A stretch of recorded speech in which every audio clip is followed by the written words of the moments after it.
Can I ask what the original dispatch call was about, officer? What was the specific description you were given? You're not in a position to be asking me anything. Turn around. Put your hands behind your back. The chrome gleamed under the warm Saturday morning sun, casting a distorted reflection of a clear blue sky. For Marcus Thorne, this was sanctuary. The gentle rasp of 400 grit sandpaper against the fender of his 1968 Ford Mustang was a form of meditation, a rhythmic sound that sanded away the stresses of his week. He wore a grease-stained gray t-shirt, comfortable old jeans, and a pair of worn leather work gloves. To any passerby, he was just another guy in a quiet suburban neighborhood, spending his day off lost in a beloved project. The scent of car wax and freshly cut grass hung in the air, a peaceful suburban perfume. This car was his escape, a beautiful piece of American muscle that responded to logic and care. Unlike his day job, every problem here had a tangible solution. A dent could be hammered out. Rust could be ground away. A faulty wire could be replaced. It was clean, honest work. His home, a modest but well-kept two-story brick house, sat behind him, a testament to a life built with precision and stability. The lawn was perfectly edged, the hedges trimmed. Everything had its place. Marcus believed in order, in structure, in understanding the mechanics of how things worked, whether it was the V8 engine in front of him or the complex geopolitical threats he analyzed from Monday to Friday. At the Defense Intelligence Agency, his mind was his primary tool, a finely tuned instrument that sifted through mountains of classified data to find patterns, to identify threats, to protect the nation from dangers most people never knew existed. He dealt in secrets, in whispers, in the shadowy world that operated just beneath the surface of everyday life. But here, in his own driveway, there were no secrets. There was only steel, chrome, and the satisfying ache in his shoulders from honest labor. He paused his work, wiping a bead of sweat from his brow with the back of his forearm. He took a long drink from a bottle of water sitting on the driveway, the cool liquid a welcome relief. He looked up and down the street. Kids rode their bikes on the sidewalk. Mr. Henderson from across the way was watering his prize-winning roses, giving Marcus a friendly wave. Marcus waved back. This was his community. He had lived here for 6 years, a quiet, respected neighbor who kept to himself, but was always ready with a polite nod or a helping hand. He knew the mailman by name, knew which dogs barked when, and knew the precise time the recycling truck came every Tuesday. It was a life of predictable rhythms, a deliberate counterpoint to the chaotic and unpredictable nature of his profession. He cherished this normalcy. He had earned it. That's when he saw it.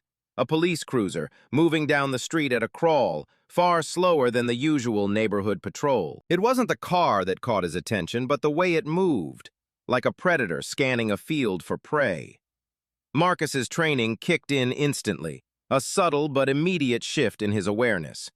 His posture didn't change. He didn't stop what he was doing, but his senses sharpened. He registered the model of the car, the slight tint of the windows, the slow, deliberate pace.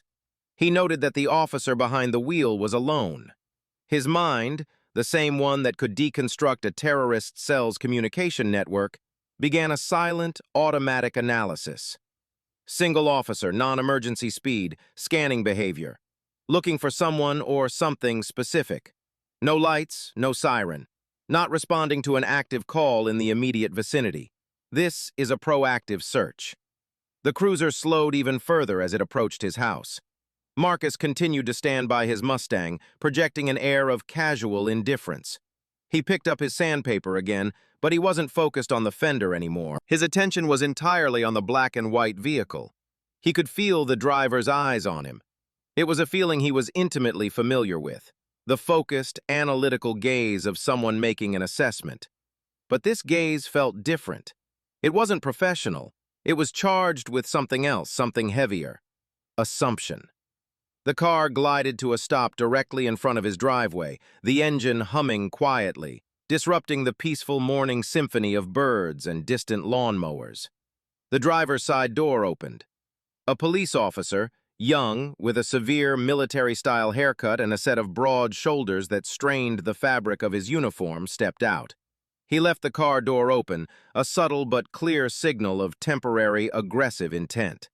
And in that moment, as the officer's polished black boots crunched on the asphalt of the street, Marcus Thorne knew, with the cold certainty of a seasoned intelligence analyst, that his sanctuary was about to be violated. Officer Kyle Novak's morning had been defined by a single word: frustration. He was 3 years into his career with the police department, and he still felt like he was fighting for respect. He had joined the force straight out of the Army, trading his desert camouflage for police blues, believing it was the same mission: imposing order on chaos, separating the good guys from the bad guys. But civilian life was messier than combat. The lines were blurry, and Novak hated blurry lines. He saw the world in black and white, right and wrong, compliant and resistant. His frustration simmered under a tightly controlled surface, a low-grade anger looking for a target.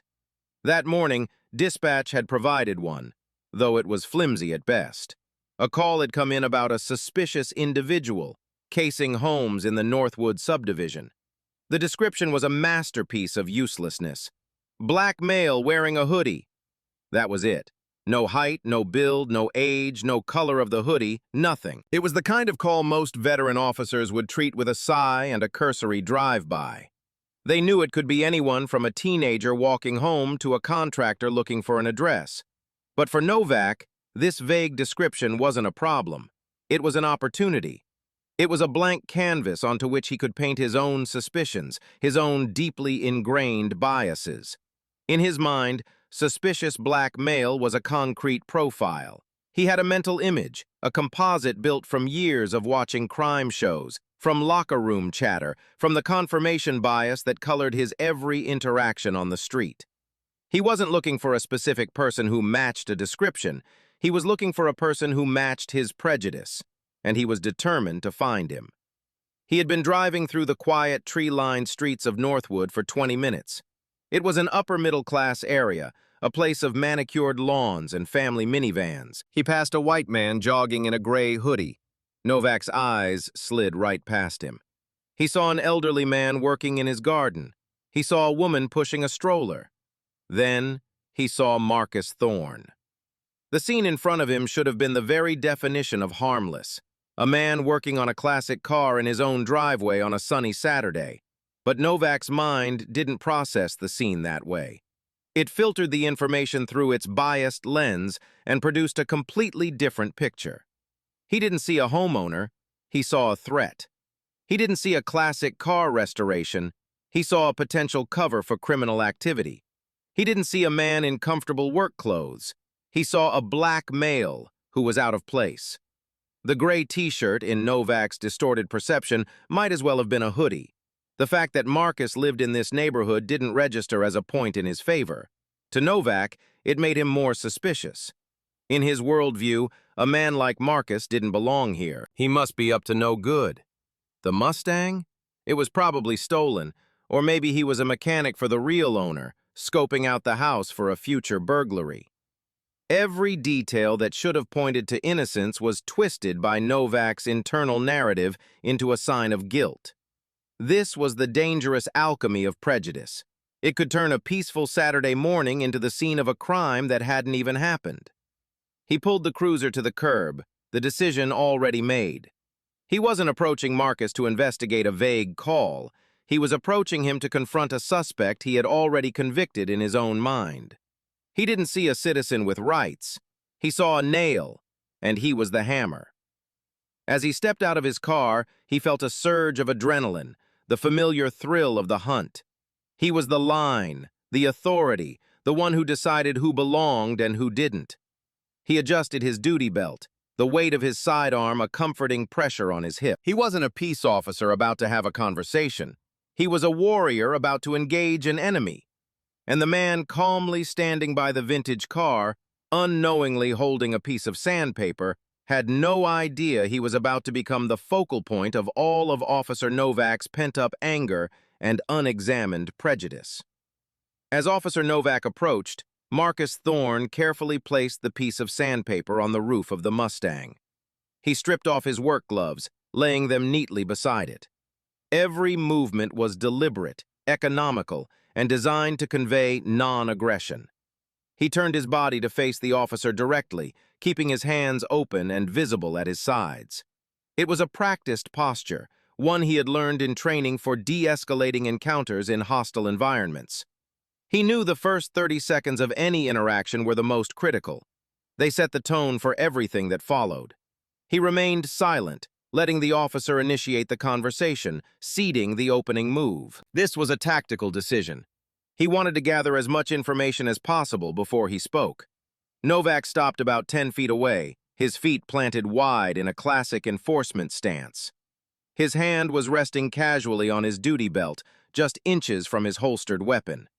His eyes, shielded by dark sunglasses, scanned Marcus from head to toe, then moved to the car, the open garage, and the front of the house. It was a slow, deliberate act of intimidation. There was no greeting, no "good morning" or "sorry to bother you, sir." Just a cold, accusatory silence that hung heavy in the warm air. Finally, he spoke, and his voice was as hard and flat as the pavement beneath his boots. "What are you doing here?" The question itself was absurd. Marcus was standing in his own driveway. The context was self-evident. But the question wasn't a request for information. It was an assertion of dominance. It was designed to put Marcus on the defensive immediately, to force him to justify his own presence on his own property. Marcus met the officer's unseen eyes without hostility. His voice, when he replied, was calm and even, the voice of a man accustomed to being in control of himself, even when the situation was not. "Good morning, officer. I'm working on my car. Is there a problem?" He had done 3 things with that simple response. He had acknowledged the officer's title, a sign of respect for the uniform, if not the man. He had answered the question directly and truthfully, and he had asked a reasonable counter-question, shifting the burden of explanation back where it belonged, on the state agent who was initiating the stop. For a normal police officer, this would have been a cue to de-escalate, to explain the reason for their presence. "We had a call about a suspicious person in the area, and I'm just checking things out," would have been the standard professional reply. But Kyle Novak was not a normal police officer. He saw Marcus's composure not as a sign of innocence, but as a sign of arrogance. He heard the calm question not as a request for clarity, but as a challenge to his authority. "I'll be the one asking the questions here," Novak snapped back, his tone sharpening. "Let me see some ID." The demand was a command, not a request. In this situation, a consensual encounter, Novak didn't yet have the legal standing to demand identification without reasonable suspicion of a crime. Marcus knew this. He knew the precise contours of the law, the delicate line between a voluntary conversation and an investigative detention. He knew that this officer was already on shaky legal ground. But he also knew that arguing the finer points of constitutional law with an agitated officer in his driveway was a losing proposition. So he made another tactical decision. He would comply, but he would control the process. "It's in my wallet, in my back pocket," Marcus said, his voice still perfectly level. "I'm going to reach for it now very slowly." He narrated his actions before he performed them, another technique to prevent the officer from misinterpreting his movements as threatening. He turned slightly, his right hand moving with deliberate slowness toward his back pocket. Novak tensed, his own hand dropping from his belt to rest directly on the grip of his firearm. The gesture was overtly aggressive, a clear signal that Novak was prepared to escalate to lethal force based on the slightest perceived provocation. The peaceful Saturday morning had vanished completely. The air was now thick with tension, a silent, high-stakes negotiation of power and control playing out between 2 men in a quiet suburban driveway. One was armed with a gun and the weight of the state. The other was armed with only his training, his intellect, and a profound, unshakable calm. Marcus retrieved his wallet with the slow, precise movements of a bomb disposal expert. He opened it and pulled out his driver's license, holding it between his index and middle fingers, extending his arm toward the officer. Novak took a step forward and snatched the ID from his hand, his movements sharp and impatient.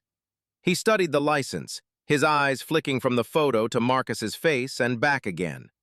The address on the ID clearly matched the house behind them. The name was Marcus Thorne. The photo was a perfect match. Every piece of information on the small plastic card confirmed that Marcus was exactly who and where he should be, a resident, on his own property. For a moment, a flicker of something, perhaps confusion or disappointment, crossed Novak's face. The facts were not aligning with his preconceived narrative. This should have been the moment the encounter ended.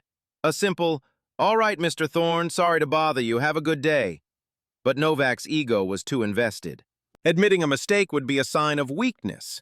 In his mind, the fact that the ID checked out didn't mean Marcus was innocent. It meant he was good at hiding his guilt. The calm demeanor, the polite responses, it was all an act, a tactic. He was convinced of it. He handed the license back, but he didn't leave. Instead, he escalated. "So what's the story with the car?" he asked, his tone dripping with suspicion. "It yours?" It was another loaded question, another test. Marcus took his license and slid it back into his wallet before answering, his movements still unhurried. "Yes, it is. It's a '68 Mustang, a project I've been working on for a couple of years now." He was providing more information than necessary, attempting to build a bridge to find some common ground. Cars were often a neutral topic, a way for men to connect. But Novak wasn't interested in connection. He was interested in control. "We've had reports of vehicle thefts in this area," Novak lied, inventing a pretext to continue the interrogation. "A lot of classic cars going missing." This was a critical turning point. Marcus recognized the lie for what it was, a fishing expedition. The officer had no probable cause, so he was trying to manufacture it by tricking Marcus into a defensive or contradictory statement.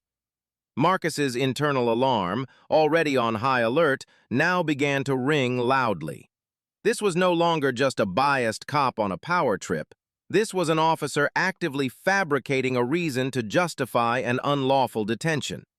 It was time to push back, gently but firmly. "I see," Marcus said, his voice still betraying no emotion. "Can I ask what the original dispatch call was about, officer? What was the specific description you were given?" The question was perfect. A civilian, a suspect, was questioning him, demanding information from him. The fragile veneer of Novak's professionalism shattered completely. "You're not in a position to be asking me anything," he snarled, and Novak was not going to let that challenge to his authority go unpunished. "Turn around," Novak commanded, his voice low and menacing. "Put your hands behind your back." Marcus stood his ground. "Officer, on what grounds? You have my identification. I've answered your questions and I am on my own." Marcus knew he had reached the end of the line for de-escalation. There was no reasoning with this officer. Novak was committed to a course of action, and any further verbal protest would only be twisted and used against him, labeled as resisting arrest. He had seen this scenario play out in countless internal affairs reports. He knew the statistics. He knew how quickly these situations could turn violent, and he knew that in a physical confrontation with a police officer, regardless of who was in the right, the man without the badge was almost certain to lose. He made a split-second calculation. The long game was the only game that mattered now. Winning the argument in his driveway was impossible and dangerous. Winning the inevitable legal and professional battle that would follow required him to survive this encounter intact and without giving the officer any credible excuse to use force. He had to let the officer make his mistake, a massive career-ending mistake, and he had to ensure it was all documented. He slowly raised his hands, palms open to shoulder height. "I am not resisting," he said, his voice clear and steady, loud enough for anyone nearby to hear. "But I want to state for the record that I am complying under protest. This is an unlawful arrest." Novak sneered. "State whatever you want in your report." He clearly didn't believe there would be any real consequences. To him, this was just another arrest, another insignificant face he would process and forget by the end of his shift. Marcus slowly turned around, his back to the officer. The sun felt warm on his neck. He could hear Mr. Henderson's sprinkler clicking on across the street. He could hear a dog barking 2 houses down. It was surreal, this intrusion of state violence into the placid scenery of his Saturday morning. He placed his hands behind his back, feeling the rough texture of his jeans against his knuckles. The metallic rattle of the handcuffs was unnaturally loud in the quiet air. Then came the cold, unforgiving bite of steel as the first cuff closed around his right wrist. Novak yanked his arm back forcefully, applying a painful amount of torque to his shoulder. It was an unnecessary act of aggression, a petty display of physical dominance. The second cuff clicked shut. The sound was sharp, final. Marcus Thorne, a senior intelligence analyst for the Department of Defense, a man with a top-secret/SCI security clearance, was now in custody, handcuffed in his own driveway for the crime of working on his car while black. He stood perfectly still, breathing slowly and evenly, forcing his mind into the cold, detached state of an observer. He was no longer a participant. He was a witness to his own abduction. Novak conducted a rough pat-down, his hands slapping against Marcus's pockets and legs with unprofessional force. "What do you do for a living, Mr. Thorne?" Novak asked, his voice full of mock curiosity as he felt the bulge of the wallet he had already seen. It was a taunt, a way of rubbing salt in the wound. Marcus remained silent. He had said everything he needed to say. From this point forward, every word he spoke could and would be twisted. Silence was his only remaining shield. He would let the system do the talking. He would let the body cameras, the inevitable lawsuits, and the internal investigation speak for him. Novak, finishing the pat-down and finding nothing but a wallet and a set of keys, seemed disappointed. He grabbed Marcus by the upper arm, his grip unnecessarily tight, and began to march him toward the patrol car. The walk from his beloved Mustang to the black and white cruiser felt like a mile. It was a walk of shame he had done nothing to earn, a public humiliation designed to break his spirit. But as Novak pushed his head down to guide him into the back of the car, he failed to notice the look in Marcus's eyes. It wasn't fear. It wasn't anger. It was the cold, calculating focus of a man who had just shifted from being the target of an investigation to being the one conducting it. From her living room window, Eleanor Vance had watched the entire encounter unfold. A retired schoolteacher in her late 60s, Eleanor had lived in the Northwood subdivision for over 40 years. She knew the neighborhood's rhythms better than anyone. She knew Marcus Thorne as the quiet, polite gentleman at number 212, the one who always brought her trash cans up from the curb on windy days and whose classic car project she admired. She also knew Officer Novak, though not by name. She recognized him as one of the newer, more aggressive officers she'd seen patrolling the area recently. She'd noticed his tendency to drive too fast and his perpetually sour expression. When his cruiser had first stopped, she'd felt a familiar prickle of anxiety. At first, she assumed it was a routine check, perhaps about the car. But as the minutes ticked by, her concern grew. She saw the officer's rigid, confrontational posture. She saw Marcus's calm, non-threatening demeanor. She couldn't hear their words, but the body language told a story she had seen too many times on the news, a story of disproportionate aggression. When she saw Novak pull out his handcuffs, a knot of ice formed in her stomach. This was wrong, utterly, fundamentally wrong. Without a second thought, Eleanor, a woman who had never so much as shared a political meme online, grabbed her smartphone from the coffee table. Her hands trembled slightly as she fumbled to open the camera app. She wasn't a protester or an activist. She was just a citizen who knew injustice when she saw it. She stepped out onto her front porch, partially concealed by a large azalea bush, and hit record. The phone's microphone picked up the sharp, distinct clicks of the handcuffs closing around Marcus's wrists. It captured Novak's rough handling, the way he shoved Marcus toward the patrol car. It captured the quiet dignity with which Marcus carried himself, even in this moment of extreme humiliation. Other neighbors began to emerge from their homes, drawn by the sight of a police car and a man being arrested. Mr. Henderson had turned off his sprinkler and was standing at the edge of his lawn, his face a mask of confusion and concern. "Everything all right over there, Marcus?" he called out, his voice wavering with uncertainty. Novak shot him a glare. "Go back inside your house, sir. This is official police business." The threat was implicit but clear. Interfere, and you could be next. Mr. Henderson, a man in his 70s, took a hesitant step back but didn't retreat. He just stood there, a silent witness. A younger couple from 3 houses down came out onto their porch, their morning coffee cups in hand. They whispered to each other, their eyes wide. The idyllic Saturday morning had been fractured. The illusion of safety and order that they all paid a premium to live in was being shattered right before their eyes, not by a criminal, but by the man who was supposed to be protecting them.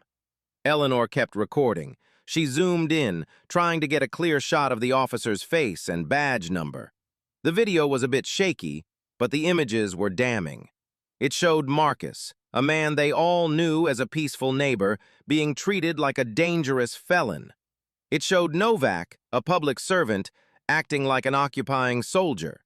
She recorded as Novak forced Marcus into the back of the cruiser, the car door slamming shut with a sound of grim finality. She kept the camera rolling as Novak got back into the driver's seat, spoke briefly into his radio, and then pulled away from the curb, leaving a stunned silence in his wake.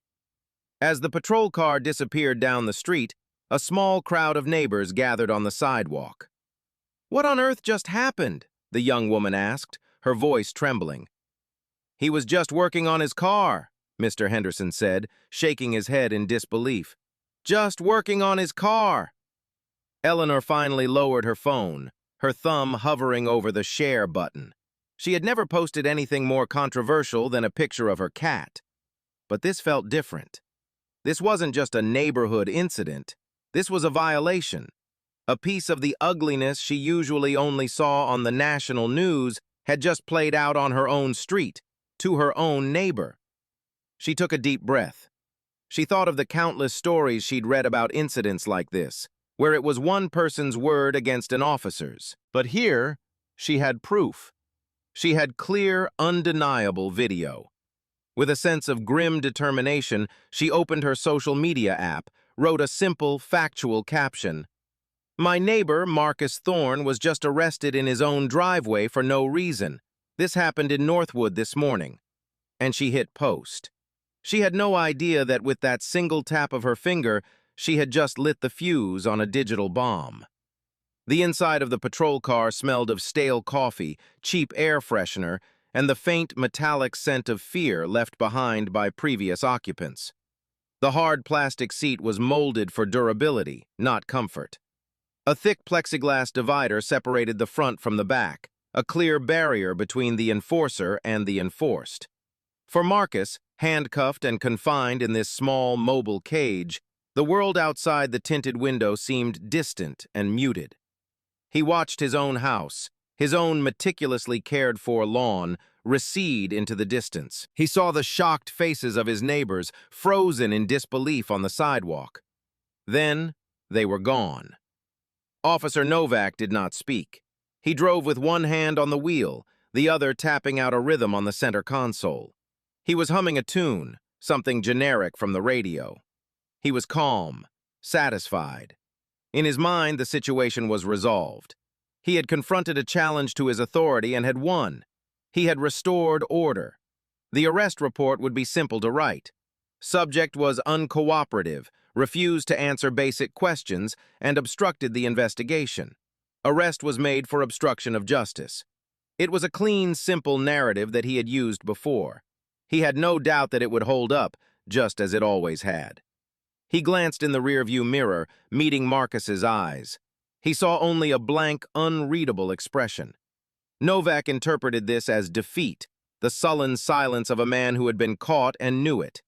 He couldn't have been more wrong. Marcus was not defeated. He was working. The moment the car door slammed, his mind had switched into full intelligence-gathering mode. The emotional sting of the humiliation, the dull ache in his shoulder from the forceful cuffing, he compartmentalized it all, pushing it into a mental box to be dealt with later. Right now, he needed to be an analyst. He was a human recording device, documenting every detail of the unlawful arrest he was currently a part of. He noted the time on a digital clock on the dashboard, 9:42 a.m. He noted the route Novak was taking, a direct path to the downtown precinct. He listened to the radio chatter, deciphering the codes and call signs, building a mental picture of the department's activity at that moment. He began a systematic review of Novak's procedural violations.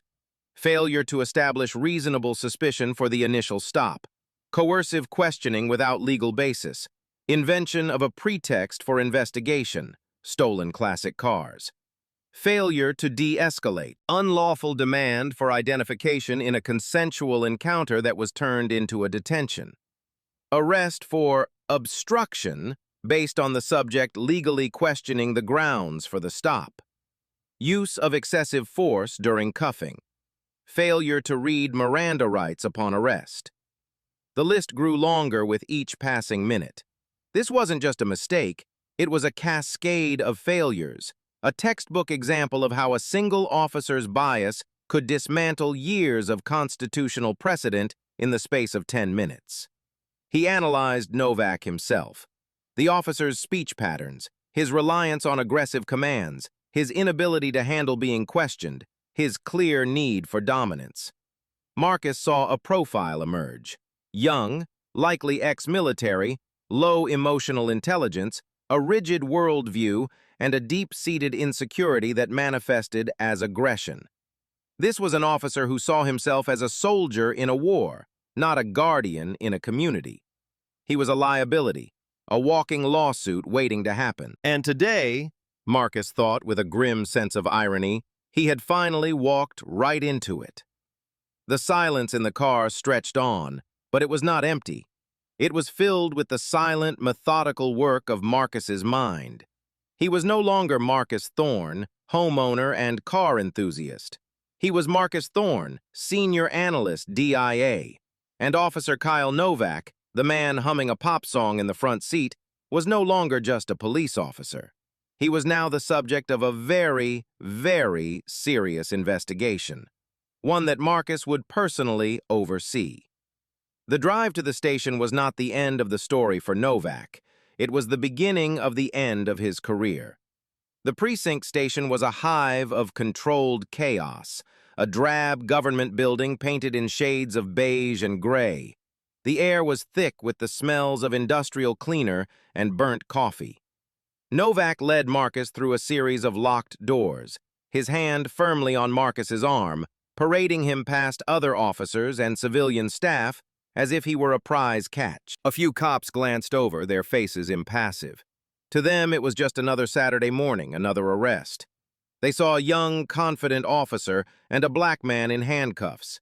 It was a scene so common, it was practically invisible. No one looked twice. No one asked any questions. They arrived at the booking area, a small, sterile room with a concrete floor and fluorescent lights that hummed overhead. Novak shoved Marcus onto a hard plastic bench bolted to the wall. "Wait here," he commanded, before walking over to the booking desk to speak with the officer on duty. Marcus sat perfectly still, his cuffed hands resting in his lap. He surveyed the room, his analyst's eyes taking in every detail.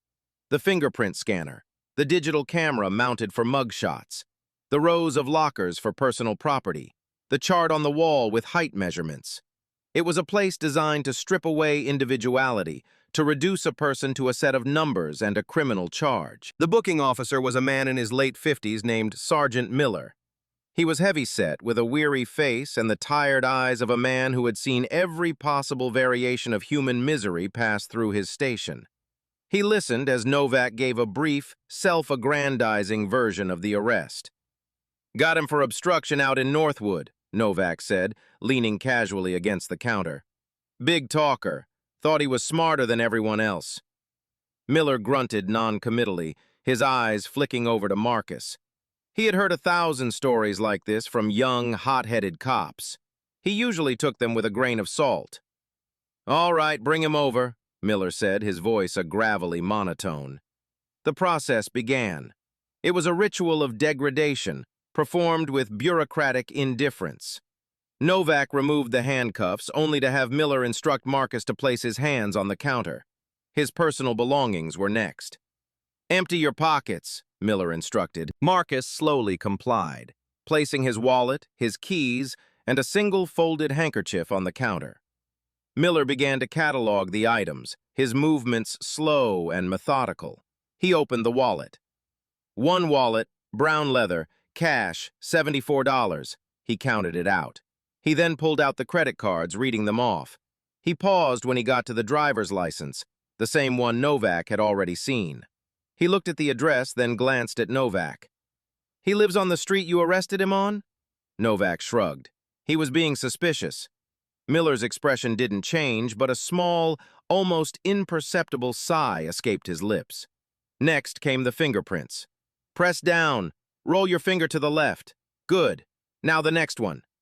Marcus complied without a word, his fingers, which had expertly handled classified documents and delicate engine parts that morning, now being rolled in black ink and pressed onto a form. Then came the mugshot. "Stand on the yellow line. Look straight ahead." The camera flashed, capturing a stark, emotionless image of him against the height chart. In that moment, he was no longer Marcus Thorne. He was a booking number, a face in a database, a statistic. Throughout the entire process, he maintained his composure. He refused to give Novak the satisfaction of seeing him angry or broken. His dignity was the one thing they could not take from him, and he held on to it with quiet, steely resolve.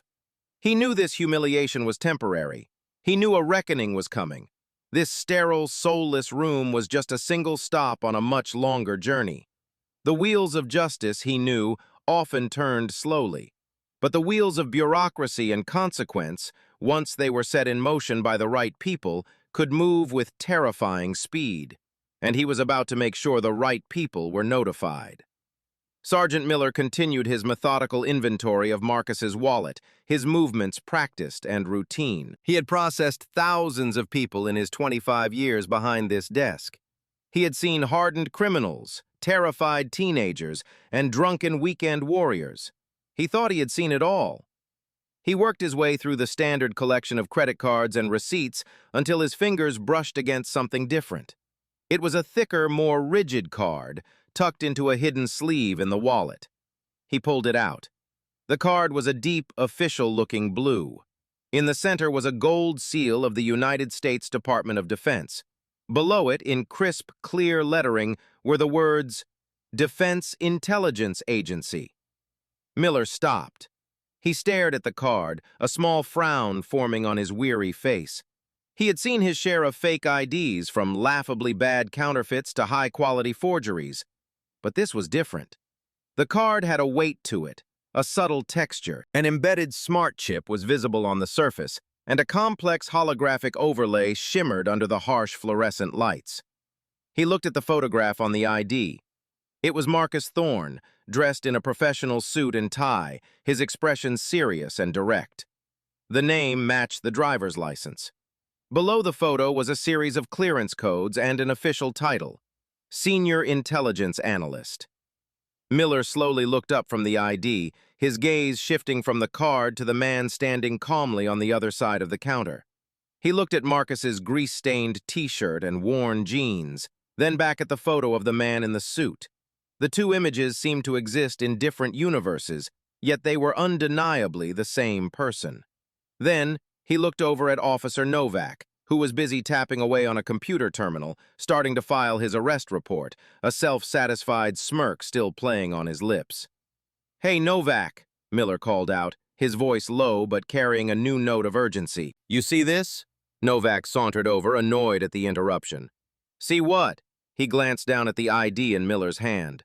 His confident expression faltered for the first time that day. He stared at the gold seal, his mind struggling to process what he was seeing. "He had that in his wallet?" Novak asked, his voice a mix of disbelief and defensiveness. "It's probably fake. A lot of these guys carry fake badges to try and get out of trouble." It was a weak, reflexive dismissal, but the seed of doubt had been planted. Miller, however, was not convinced. He had been a cop long enough to know what real federal credentials looked like. and these looked disturbingly real. "It doesn't look fake, Kyle," Miller said quietly. His eyes narrowed as he examined the microprinting along the edge of the card. "It looks like the real deal." He found a second card tucked behind the first one. This one was a building access pass, laden with even more security features. It listed access levels to secure facilities, including the Pentagon. The pieces were clicking into place in Miller's mind, forming a picture that was beginning to look like an absolute catastrophe. A vague, suspicious person call in a wealthy neighborhood, an arrest for obstruction on the man's own property, and now credentials indicating the man worked for one of the most powerful and secretive intelligence agencies in the U.S. government. A cold dread, an emotion Miller hadn't felt in years, began to creep up his spine. This wasn't just a bad arrest. This had the potential to be a city-burning, career-ending disaster. "I'm going to make a call," Miller said, his tone leaving no room for argument. He picked up the blue DIA identification card, holding it as if it were an unexploded bomb. He looked at Novak, whose face had lost its confident smirk and was now pale with uncertainty. "You stay right here. Don't finish that report. Don't talk to him. Just wait." Miller turned and walked briskly toward the back offices, leaving Novak and Marcus alone in the booking area. The air in the room had shifted. The casual arrogance was gone, replaced by a thick, anxious silence. Novak refused to look at Marcus, staring instead at the floor, his mind racing. For the first time all morning, Officer Kyle Novak began to suspect that the man he'd just arrested wasn't the one who was in serious trouble. Captain Ava Ramirez was in her office trying to tackle a mountain of paperwork when her desk phone buzzed. She was a 20-year veteran of the force, a woman who had worked her way up through the ranks with a reputation for being tough, fair, and incredibly perceptive. She had seen everything from gang wars to political scandals, and she carried the weariness of it all in the lines around her eyes. When she saw the call was from Sergeant Miller in booking, she answered with a sigh, expecting a problem with an inmate or a computer glitch. "What is it, Frank?" she asked, her pen already poised over a budget request. "Captain, you need to come down to booking." Miller's voice was tight, stripped of its usual gravelly calm. "Right now." Ramirez sat up straighter. It wasn't what Miller said, but how he said it. In all their years working together, she had never heard him sound like this. Not during a riot, not during a bomb threat. This was a different kind of alarm. "I'm on my way," she said, dropping the pen and pushing her chair back. As she walked down the long hallway toward the booking area, her mind raced through the possibilities. A death in custody? An escape attempt? She arrived to find a scene of strange, frozen tension. Officer Novak was standing awkwardly against a wall, looking pale and lost. Marcus Thorne was sitting on the bench, his posture perfect, his expression unreadable. And Sergeant Miller was standing by the desk holding a single blue identification card. "What in God's name is going on, Frank?" Ramirez demanded, her sharp gaze taking in the entire scene. Miller simply held out the card. Novak brought him in. Obstruction charge. From Northwood. This was in his wallet. Ramirez took the card. The moment her fingers touched the heavy, textured plastic, she knew. Her stomach plummeted. She had attended enough multi-agency briefings and seen enough federal credentials to recognize the real thing instantly. Defense Intelligence Agency. She read the name, Marcus Thorne, and the title, Senior Intelligence Analyst. A wave of nausea washed over her. She felt the floor drop out from under her feet. This wasn't a problem. This was an extinction-level event. Her eyes shot to Novak, and for the first time she saw him not just as a young, aggressive officer, but as the personification of a multi-million-dollar lawsuit. "Novak, my office, now," she said, her voice dangerously quiet. She then turned her gaze to Marcus. Her entire demeanor softened. The hard edge of the captain was gone, replaced by a cautious, almost deferential professional. "Sir," she began, the word feeling completely inadequate. "My name is Captain Ramirez. Please, stay right here. We are going to sort this out immediately." Marcus simply nodded, his calm composure somehow more unnerving to her than any outburst would have been. He wasn't acting like a victim. He was acting like a man who knew he held all the cards. Ramirez spun on her heel and marched toward her office, Novak trailing behind her like a schoolboy called to the principal's office. The walk was silent, but Ramirez's mind was screaming. How? How could one of her officers be so monumentally stupid? She knew Novak. She knew he was a hothead. He had a handful of minor complaints in his file: rudeness, excessive aggression, all of them dismissed or marked as unfounded after cursory investigations. She had seen him as a problem that needed to be managed, a cowboy who needed to be reined in. But she had never imagined he was capable of a blunder of this magnitude. She had underestimated the danger he posed, and now the consequences were about to land squarely on her desk. She slammed her office door shut behind them, the sound echoing the finality of a guillotine. She rounded on Novak, her eyes blazing with a cold fury.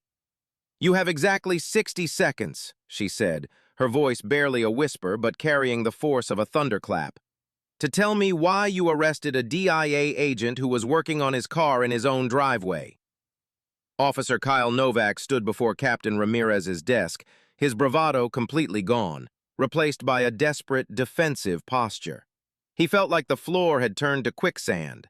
The certainty and righteousness that had fueled him all morning had evaporated, leaving behind a cold, raw fear. He tried to reconstruct his version of events, to present his actions as logical, by-the-book police work.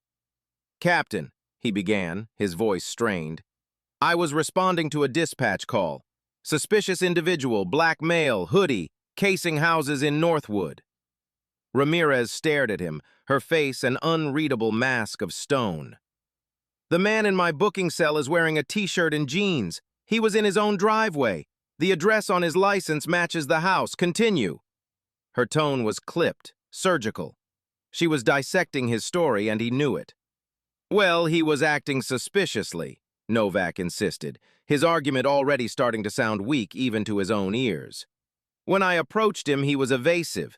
He started questioning my authority, asking me what the dispatch description was, why I was stopping him. He was uncooperative from the start."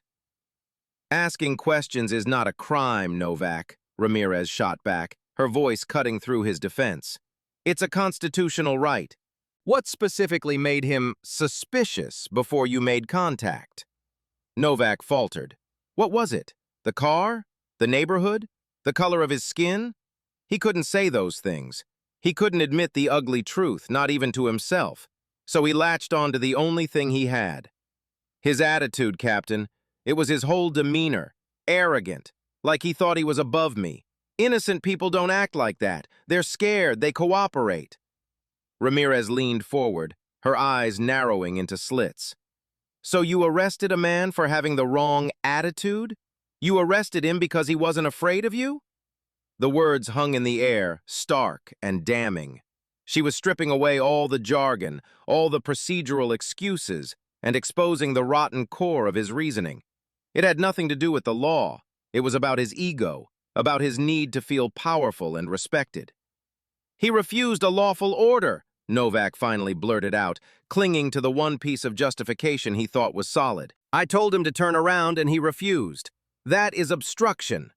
Ramirez stood up and walked around her desk, stopping directly in front of him. She was shorter than him, but at that moment, she seemed to tower over him. "An order is only lawful if it is based on probable cause. You can't create probable cause out of thin air just because someone hurt your feelings, officer. Did you run his name before you cuffed him?" Novak stared at the floor. "No, Captain." "Did you check to see if the Mustang was reported stolen?" "No, Captain." "Did you call for a supervisor when he questioned your grounds for the stop, a right every citizen has?" "No, Captain." With each question, Novak's defense crumbled into dust. Every no was another nail in the coffin of his career. He had been so sure of himself, so convinced of his own authority and judgment, that he had skipped every basic step of police work. He had relied on nothing but his gut, and his gut was filled with poison. Ramirez let the silence hang in the room for a long moment, letting him stew in the wreckage of his own making. "You didn't see a citizen, Novak," she said finally, her voice low and filled with contempt. You saw a stereotype. You saw a challenge to your authority and you couldn't handle it. You didn't investigate a complaint, you went on a power trip. And you just aimed a cannon at this entire department, at this entire city. She walked back to her desk and picked up the phone. She wasn't looking at Novak anymore. In her eyes, he had already ceased to exist. "Get out," she said, her voice flat and dismissive. "Go to the locker room. Wait there until I send for you. Don't talk to anyone." As Novak numbly walked out of the office, his career in ruins, Ramirez was already dialing a number she had hoped she would never have to use, the direct line to the Department of Defense liaison office. Captain Ramirez held the receiver to her ear, the plastic cool against her skin. She listened to the phone ring, each buzz echoing the frantic beating of her own heart. She had the number memorized from a binder of emergency contacts, a list of federal agencies to be called in the event of a terrorist attack, a major disaster, or an incident involving their personnel. She never imagined she would be using it for something like this. A calm, professional male voice answered on the second ring. "Federal Liaison Office, Agent Davies speaking." Ramirez took a deep breath, trying to keep her own voice as steady as possible. "Agent Davies, this is Captain Ava Ramirez with the City Police Department. I apologize for the unscheduled call. We have a situation here, and I believe we may have one of your people in our custody." There was a brief pause on the other end of the line. The temperature of the call dropped instantly. The friendly, bureaucratic tone was replaced by a focused, icy seriousness. "And who would that be, Captain?" Agent Davies asked, a hint of disbelief in his voice. "The name is Marcus Thorne," Ramirez said, the name tasting like ash in her mouth. "He's an analyst with the DIA." The silence that followed was heavier and more profound than any she had ever experienced on a phone call. It lasted for what felt like an eternity. Ramirez could hear the faint sound of typing in the background. When Agent Davies finally spoke again, his voice was dangerously quiet. "Captain Ramirez, could you please repeat that name for me?" She did. "And can you confirm for me, Captain, that you are telling me Senior Analyst Marcus Thorne is currently in a holding cell at your precinct?" Davies's voice was stripped of all emotion, which was somehow more terrifying than if he had been shouting. It was the calm of a surgeon before a critical incision or an executioner before flipping the switch. "That's correct, Agent," Ramirez said, her own professionalism starting to fray. "There has been a significant misunderstanding." "A misunderstanding?" Davies's voice was now tinged with a sharp, incredulous edge. "Captain, Analyst Thorne is one of our top people in domestic threat analysis. He holds a security clearance that gives him access to information that could get people killed if it fell into the wrong hands. He is not someone who gets into misunderstandings with local law enforcement. Tell me exactly what he is being charged with." Ramirez closed her eyes. There was no way to soften this. "He was arrested for obstruction of justice." Another silence, this one shorter, followed by a sound that might have been a humorless laugh. "Obstruction," Davies repeated, as if the word were a foreign concept. "Let me be perfectly clear, Captain. You will uncuff Analyst Thorne. You will release him from your custody immediately. You will expunge any and all records of this arrest. His personal property will be returned to him without a single item missing, and you will offer him a formal written apology. Is that understood?" It wasn't a request. It was a direct order from an entity so far above her in the governmental food chain that it was barely conceivable. "Yes, of course," Ramirez stammered. "I'm on my way to do that right now." "That's not all, Captain," Davies continued, his voice like chips of ice. "The director of the DIA will be having a conversation with your chief of police before lunch. The Department of Justice Civil Rights Division will be formally notified of this incident by this office within the hour. And you can expect a team of our internal investigators at your precinct by tomorrow morning to conduct a full review of this misunderstanding. They will require access to all relevant documents, recordings, and personnel. I trust they will receive your full and unconditional cooperation." The line went dead.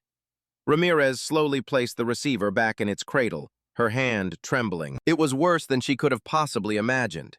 This wasn't just a lawsuit anymore. This was a federal storm, and her department was standing at ground zero. She had just spoken to the voice of God, and he was angry. Captain Ramirez walked back to the booking area with a sense of profound dread. Every step felt heavy. She was no longer just a police captain trying to clean up an officer's mess. She was now the designated diplomat in a major incident between her city and the full might of the United States federal government. She saw Marcus still sitting on the bench, exactly where she had left him. His posture had not changed. His expression was still calm, patient, and completely unreadable. He looked like a man who had been expecting her. Sergeant Miller stood by the desk, his face grim. He had seen her walk back from her office and knew from her pale expression that his worst fears had been confirmed. Ramirez approached Marcus, stopping a respectful distance away. "Mr. Thorne," she began, her voice formal and strained. "On behalf of the entire department, I want to offer you my deepest and most sincere apologies. There has been a terrible, inexcusable error in judgment. You are, of course, free to go." The words felt hollow, a pathetic bandage on a gaping wound. She knew it, and she knew he knew it. She gestured to Sergeant Miller, who immediately unlocked the property locker and began placing Marcus's wallet, keys, and handkerchief neatly on the counter. "We will have all charges dropped and the record of this arrest expunged immediately," she continued. "I can have an officer drive you home right away." Marcus stood up slowly, his movements fluid and deliberate. He walked to the counter and began checking his belongings, ignoring the captain for a moment. He picked up his wallet, opened it, and methodically checked to ensure every card was still in place. He picked up his keys. Only after he was satisfied that everything was in order did he turn his attention back to Captain Ramirez. He did not look angry. He did not look relieved. He looked like what he was, a senior analyst who was now in control of the situation. "A ride will not be necessary, Captain," he said, his voice quiet but resonant in the tense room. "I will arrange my own transportation." He paused, letting his words sink in. "However, I will require a few things before I leave. I want a complete certified copy of Officer Novak's incident report, both the initial draft and the final version. I want a copy of the original dispatch call log, including the full text of the citizen's complaint. I want the name and badge number of the arresting officer." He was not making a request. He was giving a list of demands. With each item he listed, Ramirez felt another turn of the screw. "Furthermore," Marcus continued, his gaze unwavering, "I want full, unedited copies of all body camera footage from this encounter. All of it. I also want a copy of this station's security camera footage from the moment I entered this building. I want it all delivered to my attorney by the end of the business day on Monday. Is that clear?" Captain Ramirez could only nod. Arguing was not an option. Refusing was unthinkable. She had been ordered by the Department of Defense to give her full cooperation, and this man was now dictating the terms of that cooperation. "Yes, Mr. Thorne," she said, her voice barely a whisper, "that will all be provided." "Good," Marcus said simply. He slid his wallet and keys into his pocket, his composure absolute. He gave one final, sweeping look around the booking area, his eyes memorizing every detail one last time. Then he turned and walked toward the exit without another word. He didn't look back. He didn't have to. The damage was done, and the chain of events he had just set in motion would be more powerful and far-reaching than any parting shot. He pushed open the door and stepped out into the afternoon sun, leaving Captain Ramirez and Sergeant Miller standing in the wreckage of what had once been a normal Saturday. Ramirez leaned against the booking desk, the adrenaline finally leaving her system, replaced by a bone-deep exhaustion. She knew with absolute certainty that this was not the end. It was just the beginning of a very long, very public, and very expensive nightmare. The apology had been offered, but absolution was not on the table. While Captain Ramirez was on the phone with the DIA, the video Eleanor Vance had posted was beginning its exponential journey across the internet. It started small, with comments and shares from her immediate circle of friends and fellow Northwood residents. That's Marcus from down the street. He's the kindest man. I saw this happen. The officer was so aggressive. This is unacceptable.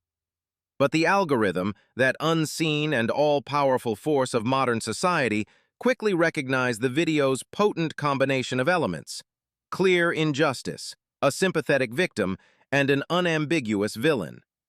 It began pushing the clip beyond the neighborhood, into the feeds of local activists, then citywide news aggregators, and then, inevitably, to the national stage. By early afternoon, #JusticeForMarcus was trending on Twitter. The video, shaky and raw, was being played on a loop on cable news. Pundits were dissecting every second of the 1-minute and 47-second clip. They analyzed Novak's aggressive stance. They praised Marcus's incredible calm. They pointed out the pristine, peaceful suburban setting, which starkly contrasted with the ugliness of the arrest. Eleanor Vance's cell phone footage had become the 21st century equivalent of the Zapruder film for a civil rights violation. It was irrefutable. It was visceral. And it was enraging. The police department's social media pages were inundated with a tidal wave of fury. The City Hall switchboard was overwhelmed with angry callers demanding action.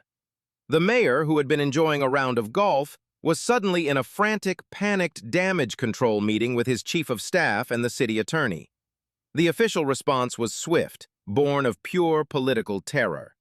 The chief of police, a man who had just received the most terrifying phone call of his life from the director of the DIA, held an emergency press conference.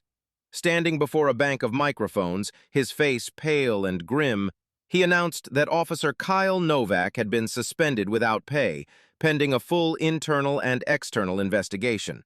He spoke of the deeply disturbing nature of the video and promised full transparency and accountability.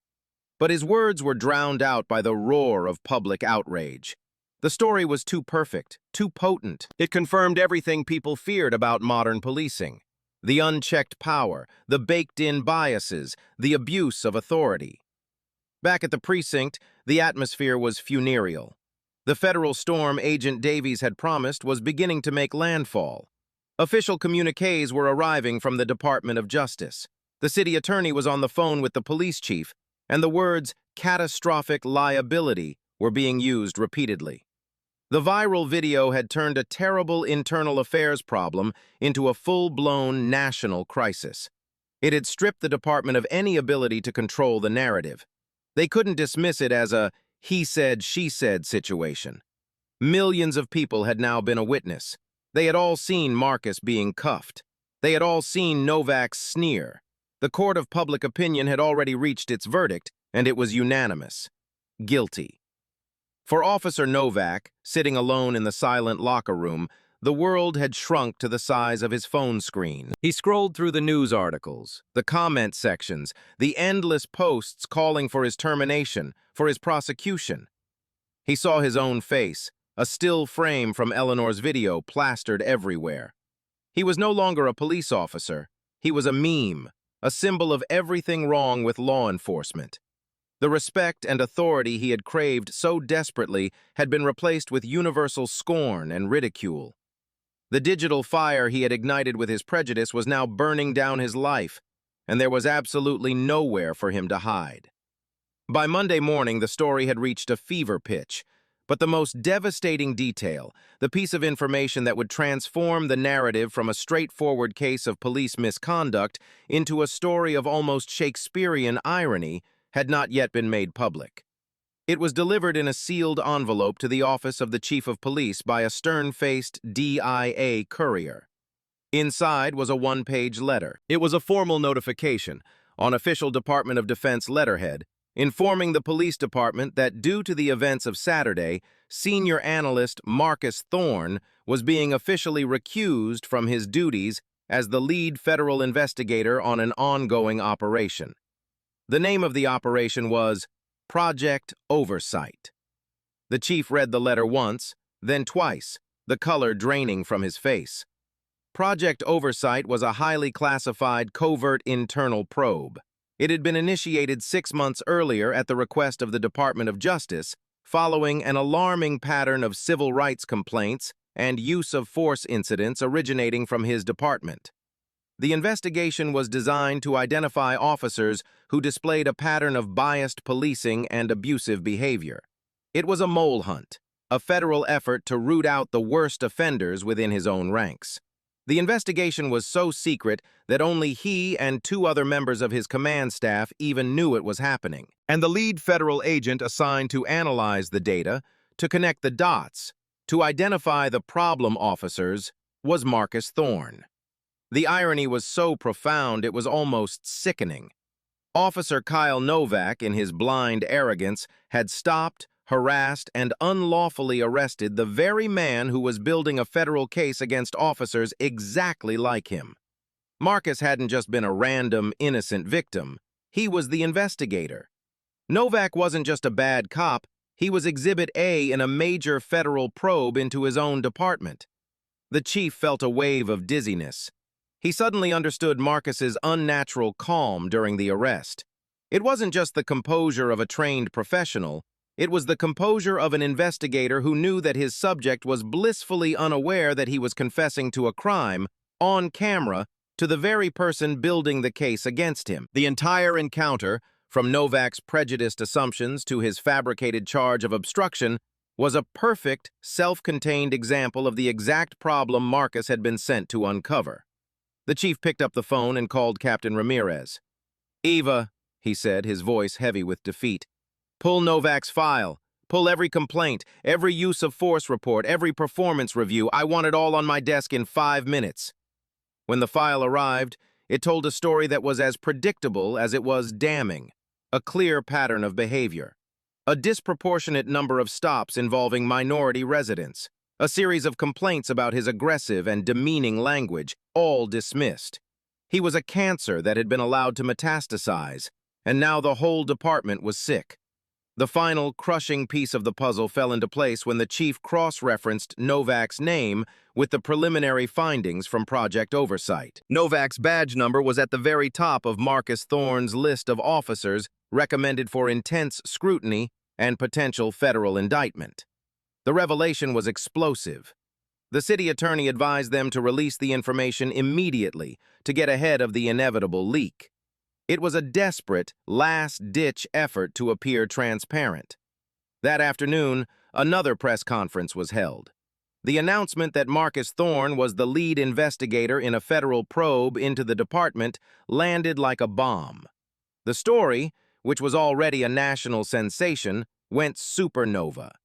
It was no longer just about one bad cop. It was about a systemic failure. It was about a department so broken that its officers were arresting the very people sent to fix it. The ultimate irony was now laid bare for the world to see, and for the police department, there was no longer any hope of containing the fallout. They were in free fall, and the ground was rushing up to meet them. The consequences came down like an avalanche. Faced with irrefutable video evidence, a pending federal investigation, and the devastating revelation of Marcus's role, the city had no choice but to capitulate completely.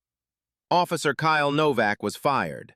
His police union, seeing the unwinnable nature of his case, offered only a token defense before quietly withdrawing its support. Stripped of his badge, his authority, and his career, Novak became a pariah. He faced not only unemployment, but also a federal civil rights lawsuit filed by Marcus Thorne and a separate criminal investigation by the Department of Justice. The power trip that had lasted less than 30 minutes in Marcus's driveway had cost him everything. The fallout for the department was even more severe. Project Oversight was no longer a covert operation. It became a full-blown public federal takeover of the department's internal affairs. The DIA and DOJ investigators, armed with the undeniable proof of Novak's actions, went through the department's records with a fine-toothed comb. They found what Marcus had already suspected, a deeply ingrained culture of bias and a system that protected problem officers instead of removing them. 2 lieutenants and a deputy chief were forced into early retirement for repeatedly signing off on and dismissing complaints against Novak and other officers like him. Captain Ramirez, though she had acted professionally once the situation reached her desk, was formally reprimanded for failing to recognize and address Novak's pattern of behavior sooner. The city, desperate to avoid a ruinous trial, quickly settled the civil lawsuit with Marcus. The financial terms were sealed, but sources leaked that it was one of the largest settlements for a wrongful arrest in the state's history.